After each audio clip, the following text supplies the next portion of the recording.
98.5 The Bull with the Tige and Daniel Rewind. Feel bad, Tige. I was just thinking about it. I lied on my daddy once when I was a little kid. You what? Lied on him. What do you mean you lied on him? Told a story. Oh, you blamed lied it on to him. Okay. Back in the day, there was something called 1-900 numbers, and if you're young, you won't know this, but I would say somewhere like late 80s, early 90s, you could call a phone number, and ladies would talk to you, and it was like, what, $5 a minute?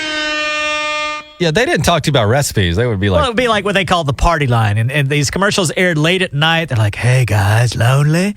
Call the party line. And you would call, and a supposedly very beautiful lady would be talking to you? And as a young man, I'm, of course, curious about this. And I called the party line once. And even if you're only on the phone for 2 minutes, that's $10. And it went right on the phone bill. Mm-hmm. So I called and talked for 2 to 3 minutes, or listened, I should say.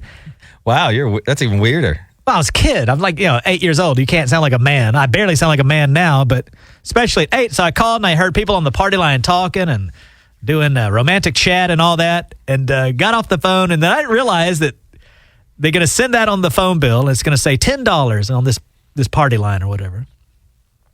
And my parents came to me. My mom said, Daniel, did you call this romantic party line? I said, no, Mama. I swear to God, I didn't call the party line. So now, by process of elimination, Daniel's out of the picture as who called the party line. Your poor dad got the wrath for that. And I'm sure he denied it too. So, what a terrible position I put my dad in. She's like, I didn't do it. And she's like, I know you did, Houston. No, I promise I didn't. But he really didn't. And they're not going to think sweet little Daniel called the party line. Man, that's wrong. Did you ever apologize to your dad for that? No, God, no. I never admitted it. Have you cleared it up with your mom? This poor mom of yours has gone 30, 40 years. I'm confessing right now. Thinking that her husband was calling a girl. So I lied on my daddy. I wonder if he ever lied on me, though, and blamed me for something. I do it. I wonder if that guy ever accidentally left some movie in the VCR. I'm like, that's Daniel. Could have been. I mean, I do that to my son to a degree. Do you? Yeah. It's great having another dude in the house, because my wife will be like, now who splashed the toilet or didn't put the toilet seat down or whatever? And I go, don't look at me. I'm a grown man. Like, that's your little son that did that. They got a 7-year-old in here. Well, maybe I do feel a little better then. If I lied on him, maybe he lied on me a few times. Boy, I tell you what, also, there was a 1-800 number that used to call if you wanted to talk to gentlemen, and it was called 1-800 Wet Boys. And my dad had a pager for work.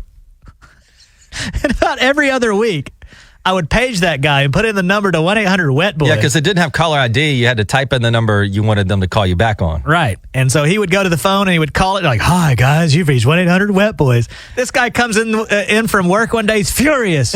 Vein bulging out. And he's like, do you keep paging me from 1-800 Wet Boys? I was like, no, Daddy. I swear to God, that's not me.